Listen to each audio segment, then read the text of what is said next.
자, 그래서 이런 식으로 여러분들이 전기 에너지라고 하는 건 비트로, 전력량은 VI 아워로, 전력은 VI로 계산을 합니다.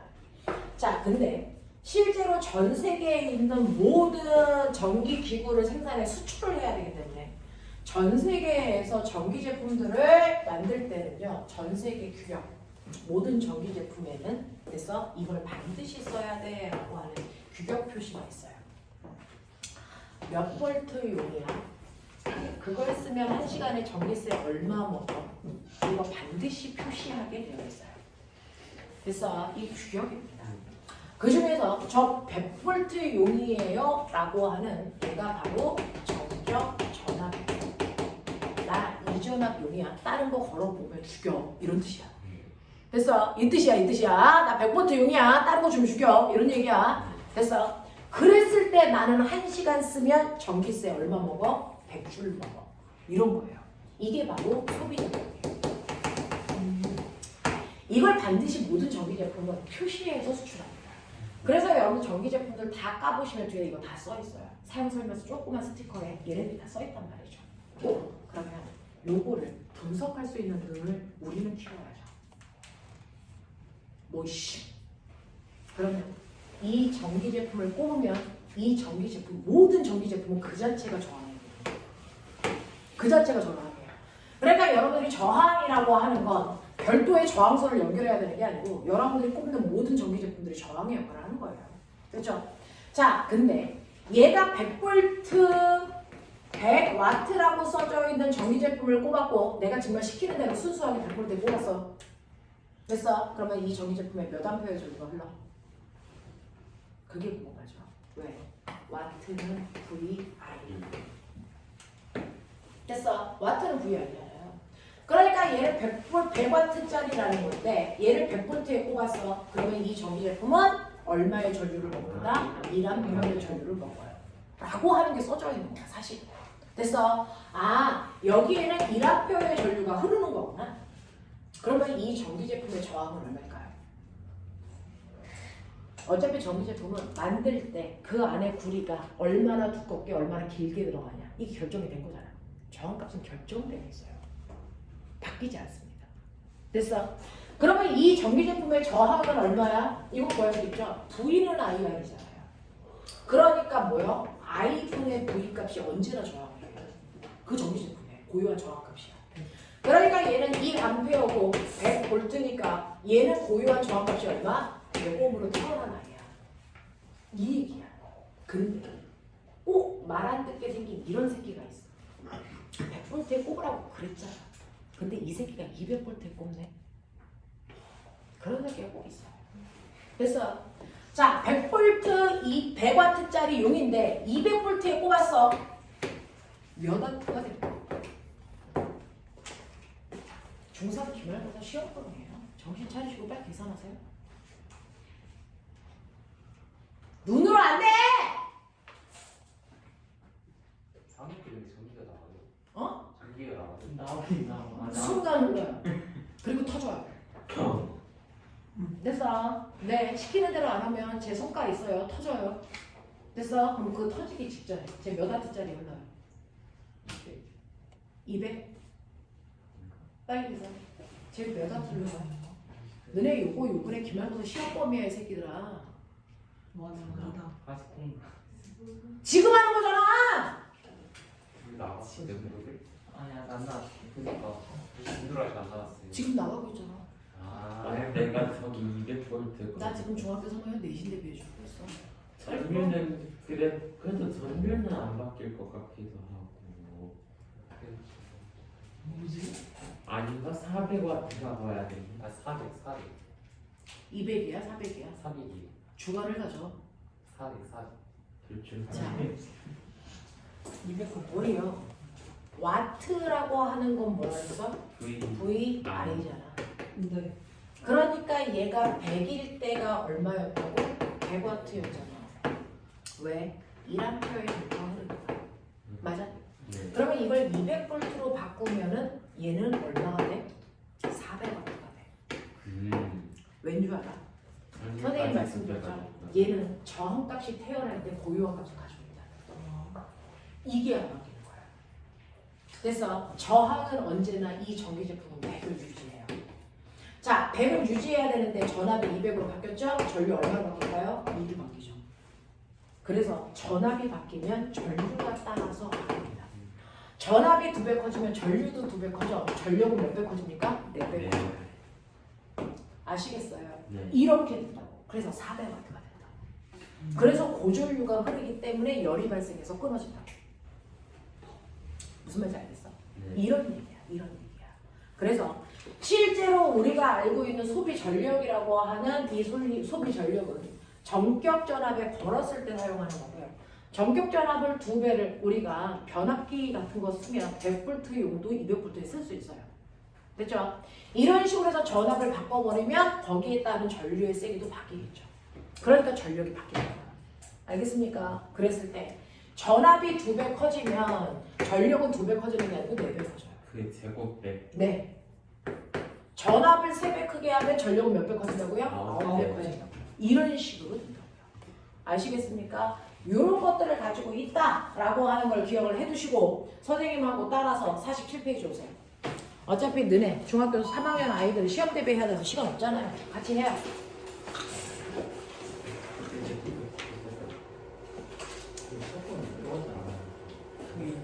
물리 단어 맨 끝에서 6단을 해요. 역학적 에너지 전환 뒷부분에 전력량이 나와요. 이게 시험이라고. 우리 이제 중력 배우고요. 직렬병렬 배워? 와. 와 얘네 막 가라. 선행할 수 있다. 와. 자, 너네 거기서 단어 평가도 좀 공부하고, 초육의 생활을 좀 맛봐라. 자, 여기 보시면 선생님하고요. 몇몇 개의 문제를 한번 봐요. 1번 문제 보세요. 1번은요. 이렇게 되어 있잖아요. 지금 얘는 전이하고 오멜 법칙 전기 회로도 하고 같이 있는 단원이에요. 그래서 보시면 첫 번째는 전이 나와 있죠.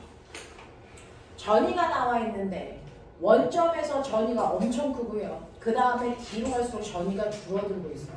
그러면 선생님이 원점 쪽이 뭐예요? 0 쪽이 높은 전이죠. 그리고 이쪽으로 갈수록 뭐예요? 낮은 전이가 되죠. 됐어? 이렇게 가는 거 아니야? 그러면 높은 전이 쪽이 무슨 극이라 그랬어? 플러스 극이고 낮은 전이 쪽이 무슨 극이라 그랬어? 마이너스 극이고. 그러니까 원점에 가까운 이쪽이 플러스 극이고 이쪽이 마이너스 극이라서 여기가 높은 전이 여기가 낮은 전이로 되어 있다. 알겠습니까? 네. 이렇게요. 그래서 전이를 보고 어디가 플러스 쪽에 가까운지 어디가 마이너스 쪽에 가까운지 느껴라. 되겠죠? 자, 그래서 보시면 점전하는 플러스 전하입니까? 라고 하는데 여기에 가는 x가 0에 고정된 점전하의 모습을 나타낸 것이고요. 자, 나는 점전하에 의한 전이의 위치 x에 따라서 나타낸 건데 이 점전을 여기에 놨을 때, 여기에 놨을 때, 여기에 놨을 때 얘는 전이가 점점 줄어들고 있어요. 자, 그래서 얘는 아하 플러스 전하구나 라고 하는 거를 확인할 수 있으셔야 되고요. 그 다음에 두 번째로 보시면 되죠? 네, 여기 원점에 있는 게 플러스를 놔야 여기가 높은 전이가 되는 거야. 알겠어요? 네, 그래서 여기 원점에 놓은 게 플러스 극을 띄는구나. 그러면 상대적으로 이쪽이 마이너스가 될 거니까 낮은 전이가 그렇게 해서 만들어진 거구나. 이거 와서 확인할 수 있고요. 그 다음에 전기장의 세기가 X가 D인 지점에서 와. 됐어? X가 2인 지점에서의 크기보다 크니라고 하는 전기장의 세기야. 보면 전기장의 세기 됐어? 그리고 뭐 물어봤어? 그리고 전이가 뭐야? V. 그리고 거리 얼마? D. 너 알아? V는 뭐였어? V는 Q. 근데 V가 Q이야? Q F가 Q이지? 아. V는 아니. 2D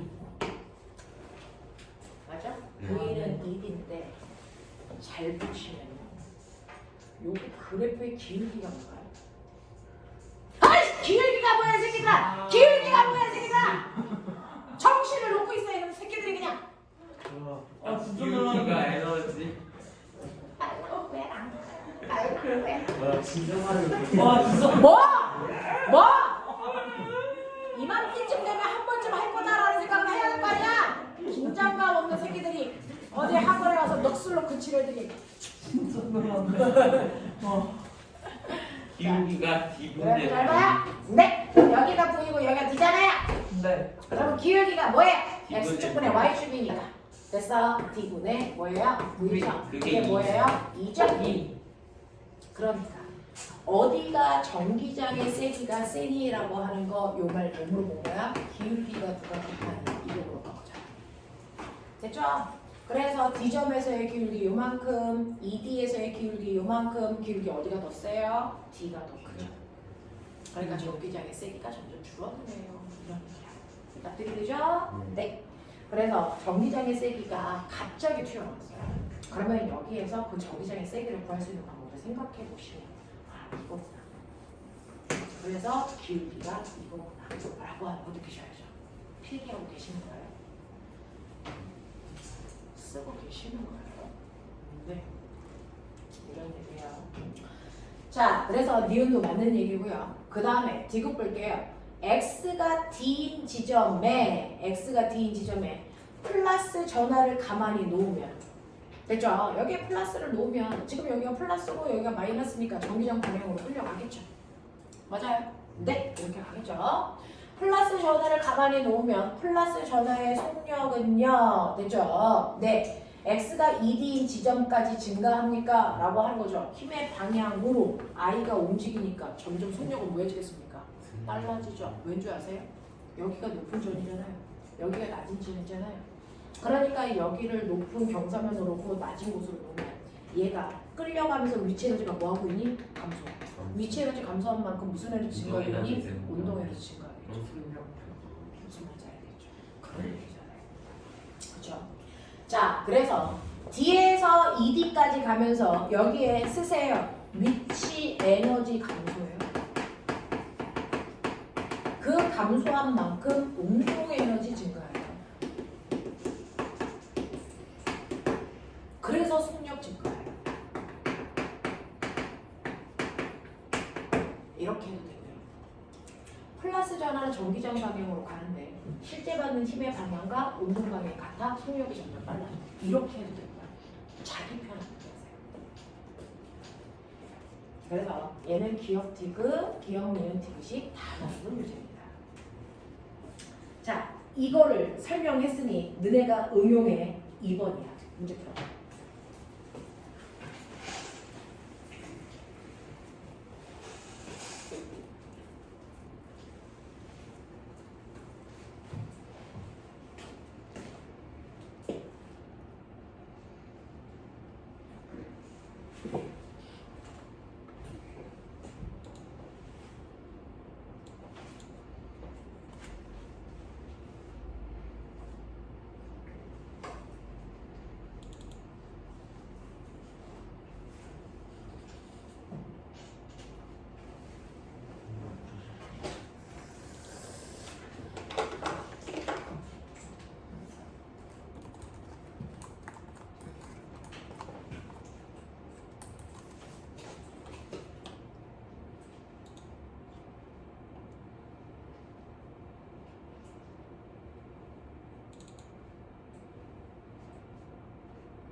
어디까지는 가능해? 이거 답이 디귿이거든요. 어디까지 가능해요? 돼요? 여기 밑에 전이 보여요? 네. 됐죠? 그러면 오른쪽으로 갈수록 높은 전이니까 이쪽이 무슨 극? 플러스. 플러스 극이고요. 이쪽이 무슨 극이에요? 마이너스. 극이에요. 근데 실제로 여기에 있던 A가 어떤 상황인지 여기에 블라블라 써져 있는 거 읽으셨어요? 네. 됐죠? P점에서 Q점까지 가다가 정지. 그러면 가다가 정지됐다는 얘기는 운동 방향은 오른쪽인데 힘이 어디로 작용했다는 얘기니? 왼쪽으로 작용하죠. 자, 이때 플러스 방향에서 마이너스 방향으로 전기장이 작용할 거죠. 이게 전기장 방향인데 그 전기장 방향으로 힘 받는다는 얘기는 얘가 무슨 극이라는 얘기? 플러스 극이라는 얘기죠. 맞죠? 그러니까 A라고 하는 I는 마이너스 극을 띄고 있다? 틀려요. 전기장 방향으로 힘 받으니까 얘는 플러스 극을 띄고 있는 거예요. 납득하세요. 그 다음 얘는요. 그렇다면은 여기에 전기장이 작용하고 있어. 이쪽 방향으로 힘이 작용하고 있을 때 얘가 속력이 0인 Q점에 왔어요. 자, 지구에서 중력이 이렇게 작용하고 있는데 네가 공을 던져서 얘가 여기에서 멈췄다가 순간 다시 떨어질 건데 여기 멈추는 순간에 받는 힘 없니? 아니요. 아니죠. 그래도 중력이라는 건 바뀌죠. 계속 꾸준히 중력이 맞아요. 네. 그래서 속력이 0이라고 해서 힘을 안 받는다? 이거 환상입니다. 됐죠? 힘을 받고 있는 거예요. 그래서 Q라고 하는 지점에서 전기력이라고 하는 받는 힘의 크기가 0이라서 멈출 거 아니에요. 알겠죠? 네. 그래서 얘는 틀린 거예요. 그 다음 디귿이 문제인데요. A점을 지날 A가 P를 지날 때 운동 에너지가 얼마인지 어떻게 합니까? 그거 바로 이거잖아요. 여기서 멈췄잖아요. 멈추면 이 순간에 무슨 에너지 있어? 위치 에너지는 있는데 운동 에너지가 없어. 그러니까 이 순간에 위치 에너지가 전체 역학적 에너지야. 네. 그랬다가 여기 위치 에너지가 100이라고 쳐. 근데 얘가 이렇게 내려와. 이 지점을 지날 때 위치 에너지가 40이라고 쳐. 그럼 운동 에너지 얼마나 되냐? 60이라는 얘기야. 납득이 돼요? 그러면 꼬매나 여기 멈춘 순간 봐. 네. 다 역학으로 풀어보잖아. 멈춘 순간을 보면 Q에서의 Q 지점에서의 위치 에너지가 얼마니? 보여? 4V야. 4주. 운동이 나지 않았어요. 그리고 멈췄으니까 운동 에너지가 얼마라고? 0이라고. 그래서 얘는 역학적 에너지가 항상 얼마나 된다고? 4여야 된다. 이 얘기를 한 거잖아. 근데 얘가 어디까지 내려와? P까지 내려와. P까지 내려올 때 P 지점에서 위치 에너지 얼마 남았어? 1줄 남았어. 그 뜻이잖아. 그러면 운동 에너지 얼마여야 돼? 3이어야 역학적 에너지가 4겠지. 이거 얘기한 거야. 되겠습니까? 그래서 위치 에너지가 최대가 되는 곳, 전위가 제일 높은 곳에서의 위치 에너지가 전체 역학적 에너지고요. 위치 에너지가 감소한 만큼 운동 에너지가 증가. 알겠습니까? 이렇게 가시면 된다. 그래서 맞는 건 디귿만 맞는다? 느낌 잡았어요? 이런 느낌이야. 됐어. 전이라는 거 이렇게 푼 거야. 이런 느낌으로 가세요. 자, 그 다음에 선생님하고요. 어떤 거 할 거냐면 여러분들 3번은 자기네들이 푸시고요. 됐죠? 3번을 자기네들이 푸시고 이때 3번 풀 때 써야 되는 게 뭡니까? 전류. I는 뭐예요? T분의 Q. 요거 이용해서 푸는 문제예요. 아시겠어요? 네. 자, 3번 답 찾아.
1번에 얼마 나와?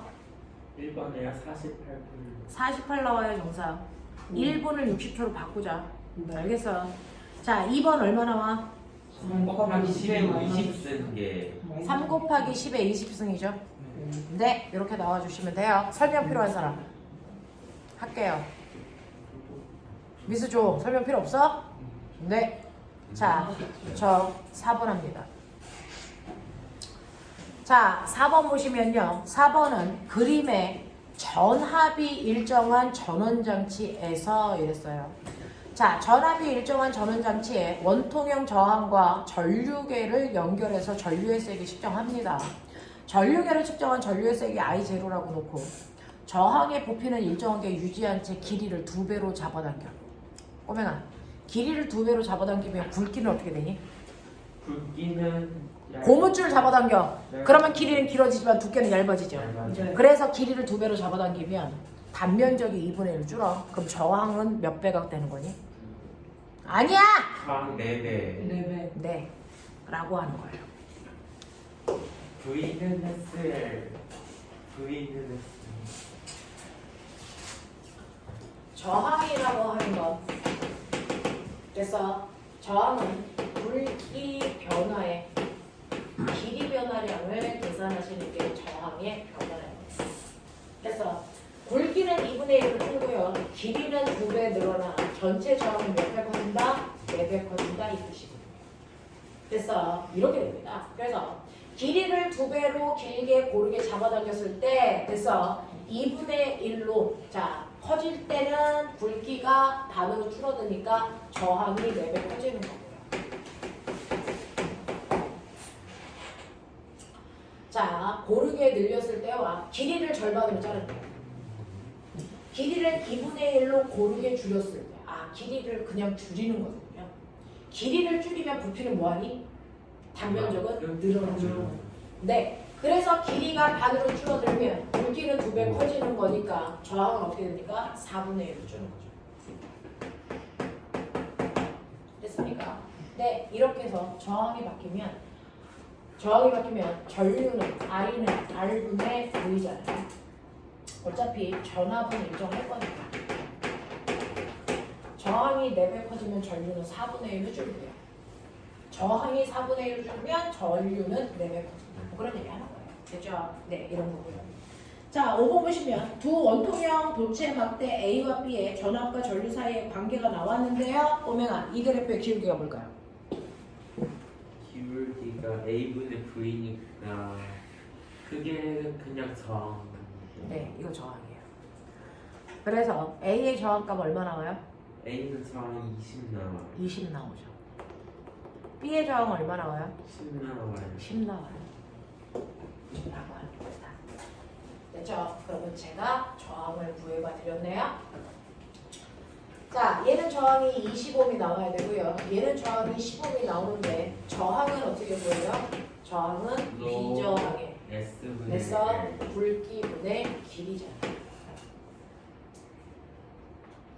근데 여기에서는 A와 B의 비저항비를 보여놨으니 비저항 그래서 L분의 RS로 계산하시면 되겠죠. 그래서 하세요.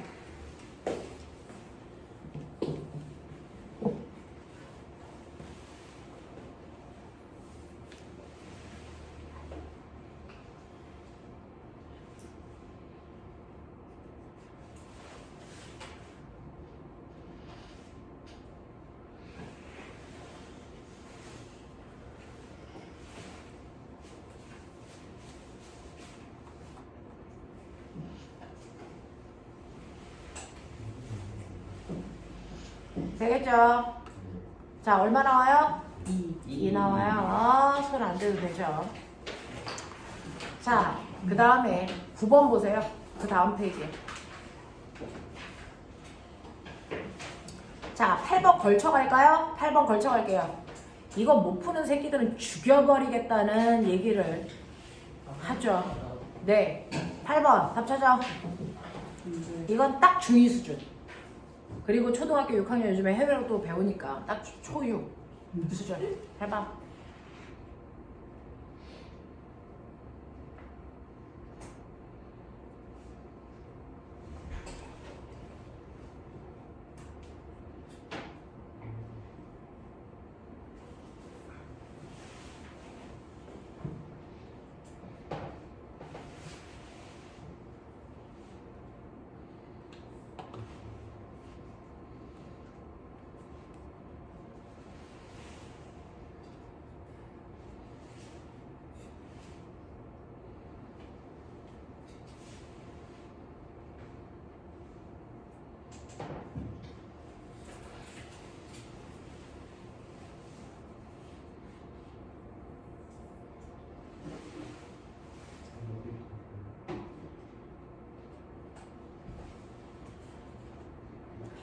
8번, 11번.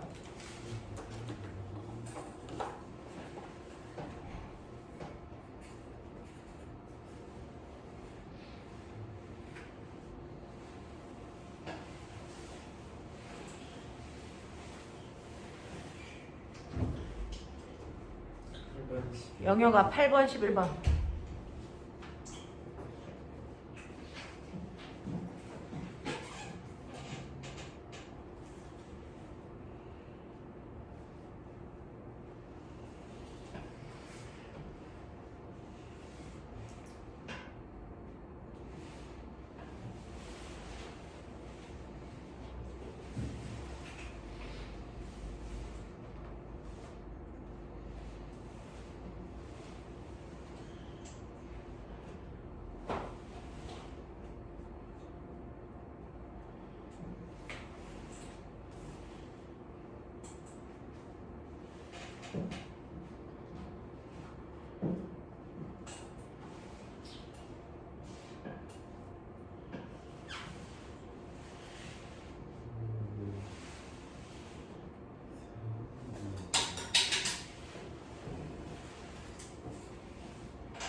자, 이거 이렇게 풀면 어때? 11번 먼저 풀어볼게요. 11번 다 나왔어요? 네. 이거는요, 이제 고등학교 문제에서는 중학교처럼 낱낱이 계산하라는 의미가 아니고 관계를 유도하라는 얘기인데요. 지금 여기에서 뭐가 나왔냐면 전력이 나왔고요. 전력이라고 하는 건 전압에다가 전류를 곱한 거예요. 그 중에서 계산은 말단부터 하는 게 좋아요. 한꺼번에 다 몰려보지 말고. 그러면 여기에서 A와 B와 C라고 하는 아이의 전력 비율이 얼마냐면 A, B, C의 전력 비율이 6대 2대 1인데 요것만 먼저 볼까? 요것만 먼저 보니까 B와 C의 전력의 비율을 볼 건데 얘네가 병렬인 거 보이세요?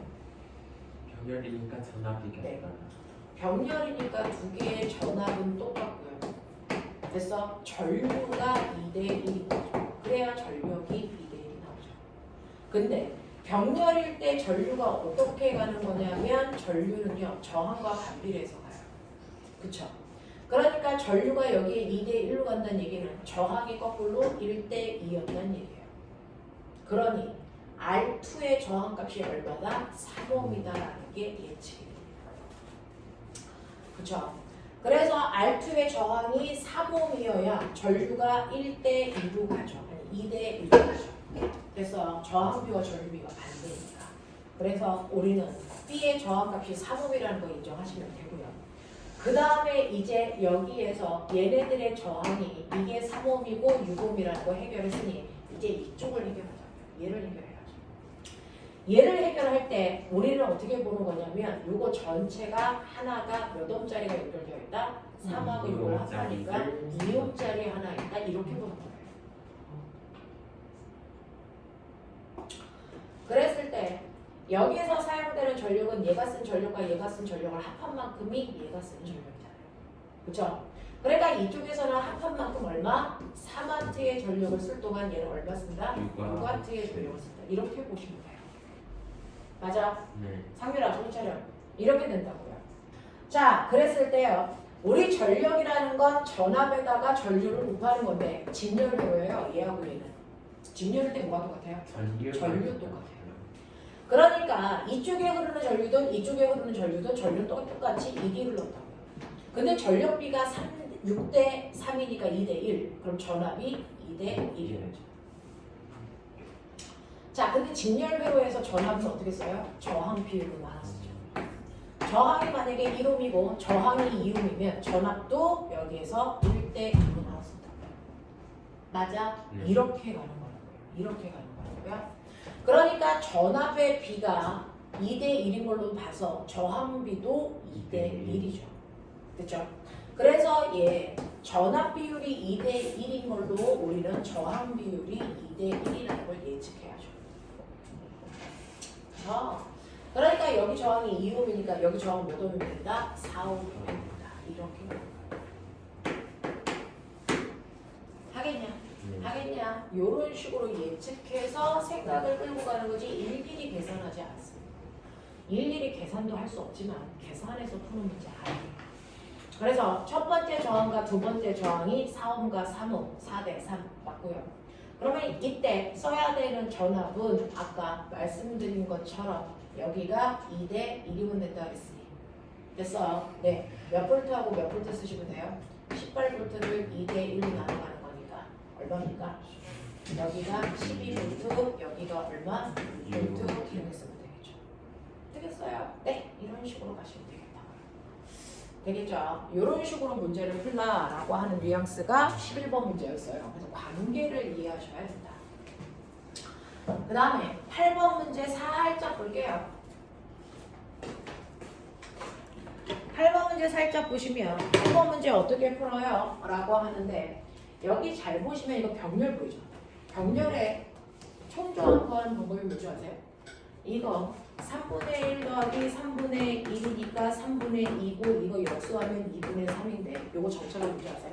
저항이 위아래로 같을 때는 하나의 저항의 개수를 나누시면 된다. 이게 병렬 때 합성저항 구하는 방법이에요. 그래서 병렬 때 합성저항을 구하는데 얘처럼 위아래 저항값이 달라 어쩔 수 없어.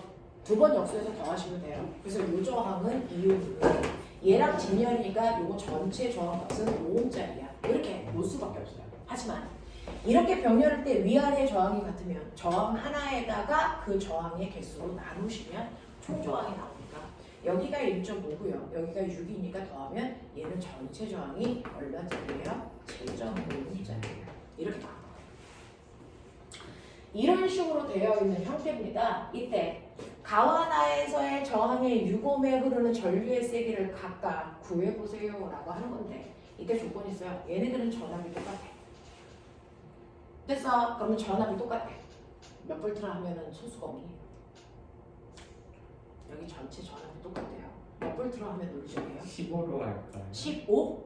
아니 맞는 거 같은데 15. 15? 15? 이거 15볼트로 해요? 네, 했는데 분수만 죽이려고. 그러면 이때 전체 전류 얼마 흘러요? 3A 흐르죠? 여기는 얼마 흘러요? 2A. 2A 흘러요. 네, 그러네요. 잘 됐네요. 그래서 이제 봤어요. 여기에서 2A가 흐르는데 머리 좋은 척 하세요. 어차피 이쪽으로 2A가 가나 이쪽으로 2A가 가나 전류는 보존되는 거니까. 똑같아요. 그러면 여기에서 이제 2A가 이렇게 간다고 쳐요. 됐죠? 네. 그래서 여기에서 첫 번째 저항 6옴으로 흐르는 전류의 세기 2A고요. 그 다음에 여기도 2A 같다고 쳐요. 2A가 가다가 여기서 나눠지죠. 맞아요. 저항비가 1대2니까 전류는 어떻게 해? 2대1로 나뉘죠. 맞나? 그러면 여기에 흐르는 전류는 얼마야? 3분의 2대1이니까 얼마니? 3분의 2A죠. 여기는 2A. 그럼 몇 대 몇입니까? 몇 대 몇입니까? 3대1이죠. 맞아? 네. 아니라는데요? 2대1의 전류가 흐르는데요? 그러면 여기가 3분의 2A 흐르는 거 아니에요? 아, 여기 3A. 여기는 3A가 같대요. 3A가 가다가 여기에 전류가 2대1로 나눠진대요. 그러면 여기 몇 A예요? 1A. 자, 오 숫자 됐어. 선정 잘해. 네, 숫자 선정 잘했네요. 그래서 똑같이 6A 때 흐르는 전류의 비율이 2대1이에요. 납득돼요? 이렇게 가시면 되겠어요. 배웠죠? 이런 식으로 해서 앞에서 배웠던 내용으로 얘네들은 이렇게 풀어주시면 돼요.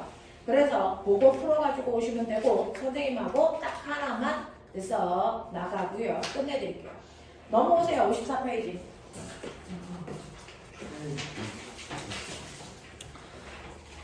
54페이지의 내용은 트랜지스터라서요. 물리 1에서 했던 다이오드랑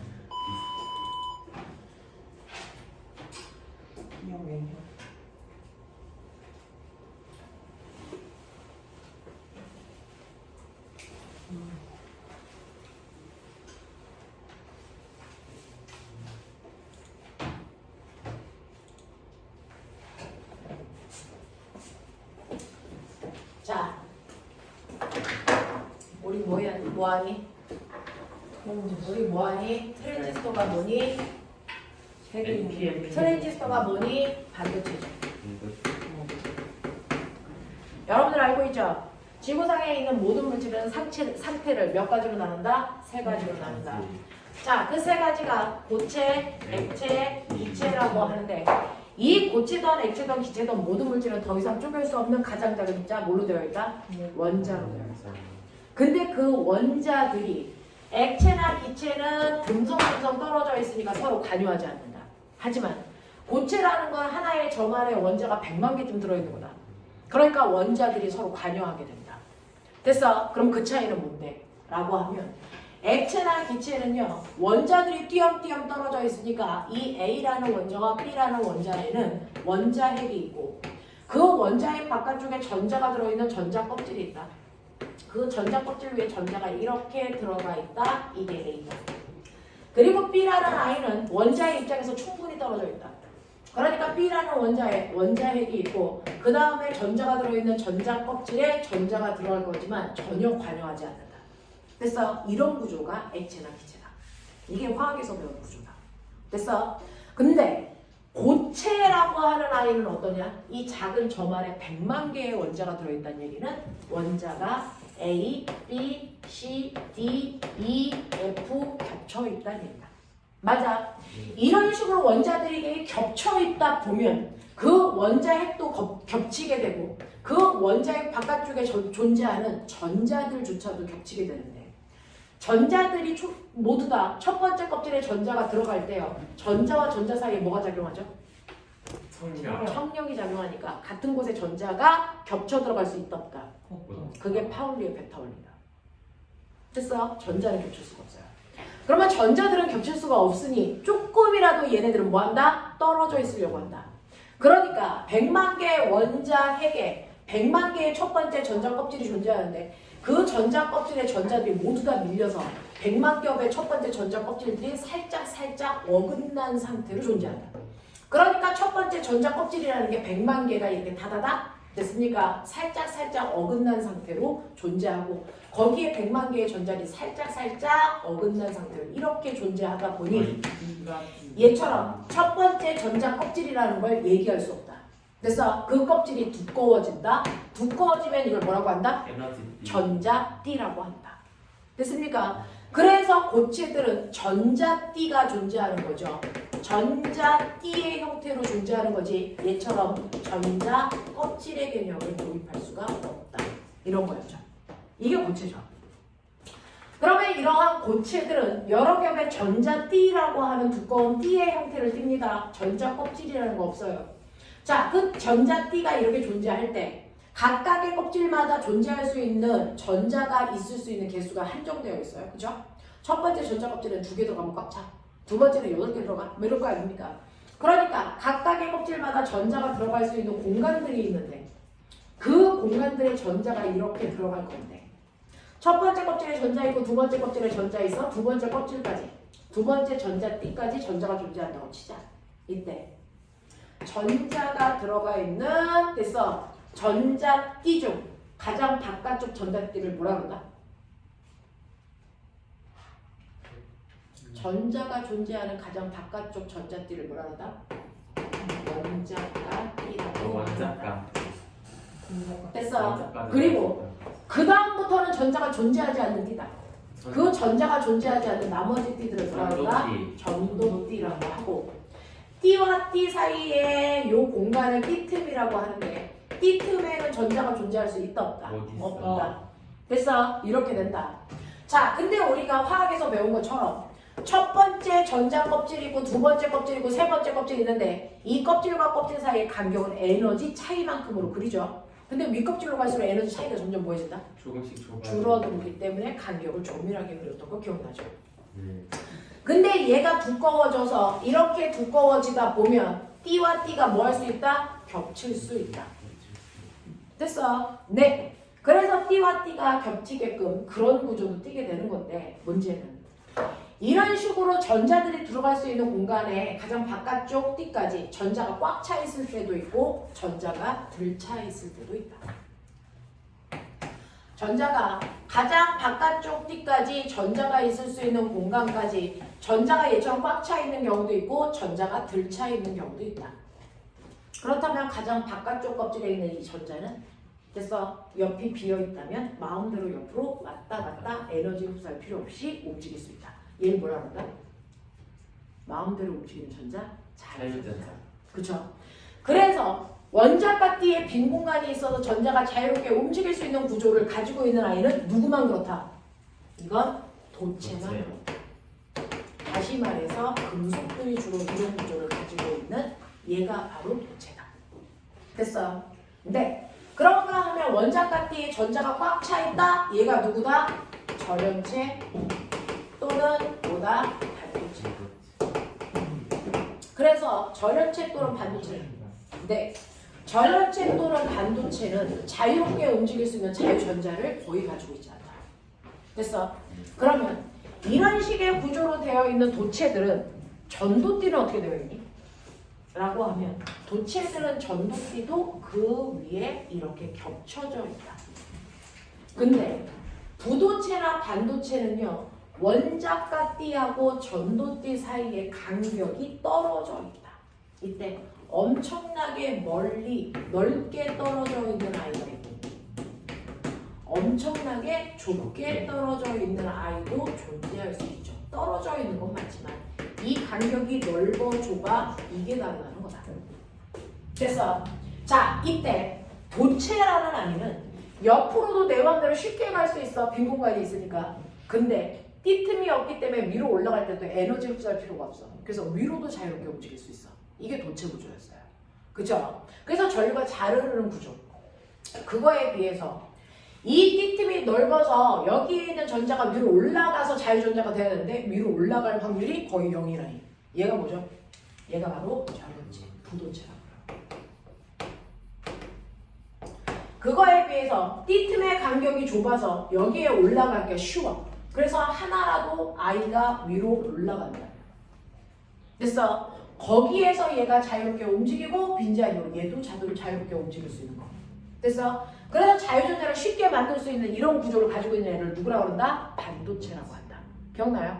이렇게 되죠. 그러면 우리가 알고 있는 원자들 중에서 이런 반도체의 구조를 띠고 있는 게 몇 쪽 아이들? 반도체 구조 띄고 있는 게 주로 14죠. 맞아요. 그래서 여러분들이 알고 있는 것처럼 이러한 반도체의 성격을 띠고 있는 아이들이 주로 14족에 있는 누구요? 규소라고 하는 실리콘이에요. 모래에서 얻어요. 그 규소라고 하는 14족에 해당되는 아이는 가장 바깥쪽 껍질에 있는 전자가 몇 개예요? 4개. 4개예요. 2, 8. 그래서 규소 같은 경우에는 최외곽의 전자가 4개가 이렇게 존재하는데 원래는 몇 개 채워야 완벽해요? 원래 8개. 8개. 옥텟 규칙. 정신 차려. 그러면 8개를 만들기 위해서 그 주변에 또 다른 규소들과 뭐 해야 된다? 네. 전자를 공유하면서 결합하는 공유 결합을 하죠. 됐어. 그래서 여기에 있는 하얀색 규소는 완벽해졌지만 옆에 있는 보라색 규소들은 아직 완벽하지 않아요. 그래서 또 옆에. 그래서 그 규소들도 자기고 4개 가지고 있으니까 완벽하려고 그 옆에 있는 또 다른 규소들과 됐어? 공유 결합을 하겠죠. 그리고 그 옆에 있는 이 아이도 완벽해야 되니까 됐죠? 그 옆에 있는 또 다른 아이들과 뭐 해야 됩니까? 공유 결합을 하겠죠. 이거 언제까지예요? 무한히 반복하죠. 이게 바로 실리콘이랑 이게 바로 탄소가 가지고 있는 구조적 특성이에요. 됐어? 이렇게 무한히 반복돼서 형성되어 있는 이 아이가 바로 반도체. 그러면 이런 식으로 구성되어 있는 이러한 반도체는요, 이 안에 한 종류의 원소밖에 없어. 대단히 순수합니다. 그래서 이거를 우리가 순수 반도체 또는 뭐라고 해요? 고유 반도체라고 하는데, 이러한 반도체가 도체보다는 전류가 잘 흐르지만, 아니 부도체보다는 전류가 잘 흐르지만 도체보다는 전류가 잘 흐르진 않잖아요. 왜요? 저항 때문에요. 그래서 얘네들의 저항의 크기를 비교하면 저항은요, 여러분들이 알고 있는 것처럼 절연체라고 하는 부도체의 저항이 제일 크고요. 그 다음이 반도체, 그 다음이 뭐예요? 도체예요. 그래서 도체보다는 전류가 잘 흐를 수 없어요. 그러니 나는 여기다 조작을 하자. 조작을 해서 도체만큼 전류가 잘 흐르게끔 하고 싶다. 됐어? 라고 하는. 됐어? 네. 여러분들이 보는 것처럼 전기 전도성을 뭐 시키고 싶다? 향상시키고 싶어요. 기술 쪽에서 보시면, 기계공학 쪽에서 보시면 어떤 기능을 향상시키는 걸 우리가 뭐 한다고 한다? 이걸 도핑한다. 그래서 전기 전도성을 도핑하고 싶어요. 조작해야 하잖아요. 됐어? 그 전기 전도성을 도핑하기 위해서 우리는 14족이라는 순수한 반도체를 순수하지 않은 불순물 반도체로 도핑한다.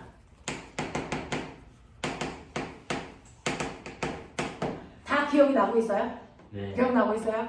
그러면 이 14족에다가 몇 족을 도핑할 수 있다? 13이나 15족. 네, 13족 또는 15족 둘 중에 하나만 도핑하는 거죠. 여기다 혼자 17족 넣고 그럼 죽여버리는 거죠. 됐어? 그러면 여기다가 13족의 대표적인 누구 넣을 수 있다? 알루미늄을 넣는다고 시작. 그러면 규소 하나가 빠지면서 자기가 가지고 있는 전자 4개를 들고 나온다.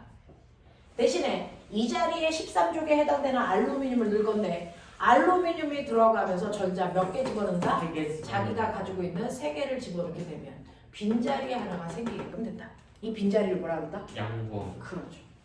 그래서 전자가 있어야 되는 위치에 전자가 들어가지 않고 빈 구멍이 하나가 생긴다고요. 이 빈 구멍을 우리 뭐라 그런다? 양의 성질을 띠는 구멍, 양공이라고 해요. 그래서 13종은 양공이 있기 때문에 전류가 잘 흐릅니다. 그래서 우리는 양공이 전류를 잘 흐르게끔 도와주는 물질이다. 전하, 나르게의 역할을 한다. 이렇게 배웠고요. 이러한 양공을 영어로 뭐라 그러냐면 퍼지티브라고 하니까 얘를 P형 반도체라고 불렀다. 기억나죠? 네. 자, 그런가 하면 규소를 뺀 자리에 15족을 도핑할 수도 있다. 그러면 규소가 나가면서 전자 4개 데리고 나가죠. 그 자리에 15족에 해당되는 누구 집어넣는다? 인 집어넣으면 인이 들어오면서 5개의 전자 데리고 온다. 맞아? 그러면 인이 들어오면서 5개의 전자를 데리고 오지만 전자를 넣을 수 있는 공간은 몇 개밖에 없다? 4개밖에 없으면 나머지 하나의 전자는 어디로 들어간다? 둥둥 따다. 그 하나의 전자는 원자가 띠가 아니고 그 위에 어디? 전도띠로 간다. 그래서 여기는 꽉 차 있지만 하나 더 넣어야 되니까 그 위에 있는 전도띠로 올라간 아이가 자유롭게 움직이는 자유전자가 되는 거죠. 그래서 15족을 도핑하면 자유롭게 움직이는 자유전자가 전류를 잘 흐르게 하는 전하 나르게 역할을 요번에 하는 거예요. 그러면 자유전자 때문에 얘는 무슨 반도체라고 한다? 얘는 네가티브형 반도체, N형 반도체라고 한다. 그럼 나는 P형 반도체 만들었어? N형 반도체 만들었어? 어떤 반도체 둘 중에 하나 쓸 거야? 이거 불가능하죠. 실제로 이런 식으로 불순물 반도체를 만들어 놓으면 여러분들은 P형이야 N형이야 둘 중에 하나 선택하는 게 아니고 나봐. 무조건 한 덩어리 안에 P형과 N형을 반반씩 넣고 쓸 거냐? 알겠습니까? 아니면 한 덩어리 안에 이걸 3칸으로 잘라서 P, N, P 형태로 쓸 거냐? 또는 N, P, N의 형태로 쓸 거냐? 그래서 한 덩어리 안에 반도체가 몇 개 들어가 있게 할 거냐? 저는 한 덩어리 안에 반도체 2개 들어가 있게끔 할 거예요. 이거 뭐죠? 다이오드. 그렇죠. 이거를 다이오드라고 하고요. 한 덩어리 안에 반도체 3개 들어가게 할 거야. 이거 뭐라 그런다? 트랜지스터라고 한다. 그 중에서 다이오드는요. 반드시 전류가 잘 흐르는 방향이 순방향 전압을 걸어줘야만 전류가 흐른다. 그 순방향이 뭐였다? P형 쪽에 플러스가 오게끔 하는 거다. 기억나죠? P풀.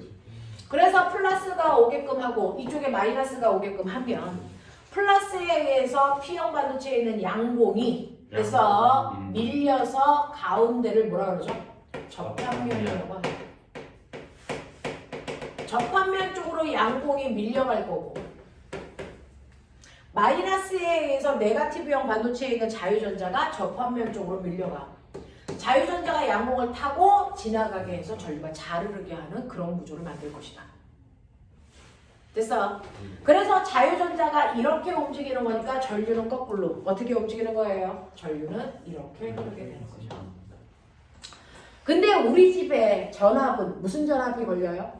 플러스와 마이너스가 주기적으로 바뀌는 교류 전압이 흘러서 한 번은 순방향으로 전압이 걸리겠지만 한 번은 뭘로 걸린다? 역방향 쪽으로 전압이 걸린다. 그래서 우리 집에 들어오는 전류는 한쪽 방향으로만 전류가 흐르는 직류 전류의 형태가 절대로 아니고요. 주기적으로 전류가 방향이 바뀌는 교류 전류가 우리 집에 들어오는데 직류 전류와 교류 전류는 어떻게 그 세기와 방향이 표현됩니까? 라고 하면 직류 전류는 시간이 지나도 방향도 변하지 않고 세기도 변하지 않는 일정한 세기의 전류를 가지고 있는 이런 형태를 띠고 있는 게 전기회로입니다. 이게 직류 전류다. 근데 교류 전류는 시간이 지나면 한 번은 전류가 이쪽으로 한 번은 전류가 이렇게 흐르잖아요. 그게 교류잖아요. 그러니까 한 번은 플러스 방향으로 전류가 흐르고 한 번은 마이너스 방향으로 전류가 흐른다 그러면 됐어. 한 번은 플러스 전류, 한 번은 마이너스 전류 이렇게 흘러요? 절대 아니죠. 방향이 정반대로 바뀌려면 순간 세기가 얼마가 돼야 돼요? 순간적으로 영인 지점이 필요해요. 그래서 교류 전류는 방향만 바뀌는 게 아니고 매 순간 세기와 방향이 바뀌는 이런 전류가 흘러요. 파동처럼. 됐죠? 그 중에서 플러스 전류 방향이 순방향 전류 방향이구나. 마이너스가 역방향이 걸렸을 때라면 내가 여기다가 다이오드라고 하는 걸 연결을 하면 얘는 순방향만 전류가 지나가게 하고 역방향 전압은 전류는 지나가지 못하게 한다. 납득이 돼요? 네. 아시겠어요? 그러면 어떤 일이 발생해요? 다이오드를 꽂고 나면 순방향의 전류가 흐르는 순간에만 전류를 통과시켜서 흐르게 하고 역방향에는 흐르지 않게 순방향은 흐르게 못 흐르게를 반복해서 전류가 흘렀다 끌어졌다 흘렀다 끌어졌다 반복하는 구조를 만들어요. 그래서 항상 전류가 갔다가 왔다가 전류의 방향이 주기적으로 바뀌는 게 아니고 한 방향으로만 전류가 잘 흐르게끔 전류의 방향을 걸러내주는 역할을 하죠. 이거 멋진 말로 뭐라 그랬죠? 전류의 방향을 걸러준다. 물을 깨끗이 걸르는 건 정수. 전류의 방향을 깨끗이 걸르는 건 뭐요? 정류 자유. 이거 하려고 쓰는 게 다이오드였다. 이랬어요. 네. 그러면 물투에서 배우는 트랜지스터는 내용 아무것도 없어요. 물투에서 배우는 트랜지스터 요거 하나가 그냥 넘어와서 시간 버리기 아까워서 그냥 하는 거예요. 트랜지스터는요 반드시 가장 가운데는 얇아야 기술. 이걸 가장 얇게 만드는 회사가 삼성이에요. 그래야 전류가 잘 흘러요. 그게 PNP의 구조를 띠던 NPN의 구조를 띠던 무조건 가운데는 얇아야 기술입니다. 됐어? 그랬을 때 여기에 회로도를 걸 때요. 다이오드처럼 전체가 하나의 회로도가 아니고 회로도가 두 개가 만들어져요. 이 회로도와 이 회로도 두 개가 연결되어 있는 구조예요. 이렇게 되어 있어요. 이렇게 되어 있어서 그 중에서요. 첫 번째 됐죠? 이쪽에 P형이기 때문에 순방향 전압을 걸고 있어요. 여기 P형이고요. 그래서 여기 N형이 있단 말이에요. 순방향 전압을 걸어준 이쪽에서 전류가 나갑니다. 만약에 10A의 전류가 나간다고 쳐요. 그러면 10A의 전류가 막 가다가 전류의 속성 저항이 작은 쪽으로 흐르려고 한다. 그리고 최단거리로 흐르려고 한다. 이게 전류의 속성이에요. 그러니까 전류가 이렇게 가서 흘러서 최단거리로 갈 거니까 얘가 이렇게 두어버려요. 일로 안 간다고요. 일로 안 가려고 한다고요. 그래서 10A가 이렇게 흘러서 집으로 들어오려고 하는 이 순간 나 이쪽으로 가게 하고 싶어. 그 얘기예요. 나 이쪽으로 억지로 보내고 싶어. 그럼 어떻게 해야 돼요? 이쪽으로 내려오는 애들을 못 내려오게 밀어버려야 돼요. 그래서 여기에 건전지가 필요한 거예요. 됐어? 그래서 얘를 밀어줘야 되는데 이쪽보다 센 힘으로 밀어줘야 되니까 여기에 건전지의 개수가 뭐 해줍니까? 많아져야 돼요. 얘보다 얘의 건전지의 개수가 훨씬 많아야 내려오려는 본능을 꺾어줄 수 있다고요. 그래서 얘를 밀어요. 그래도 어떤 줄 아세요? 10A의 전류를 흘려서 얘가 10A가 가다가 본능적으로 아이들은 짧은 길로 돌아오고 싶은데 여기서 세게 밀었어. 그래도 10A는 못 가요. 대부분 9A는 가도 말 안 듣는 아이는 일로 들어오는 중간에 새는 아이가 반드시 존재합니다. 됐어. 그래서 얘가 이렇게 해서 9A는 일로 오는 거고요. 대부분의 아이들은 이렇게 오고요. 그리고 일부의 아이들이 중간에 새서 이렇게 들어옵니다. 됐니? 자, 그랬을 때요. 그러면 선생님 어떻게든 이렇게 해서 들어오든 이렇게 해서 들어오든 들어오는 애를 합하면 10A예요? 네, 그래요. 됐죠? 그 중에서 전류를 최초로 공급해준 여기를 공급한다는 뜻으로 2m 전류라고 불러요. 2m 전류. 그리고 그 전류가 가다가 중간에 새는 애가 여기 야구에서 중간에 밟는 뭐요? 베이스라고 부른대요. 됐어?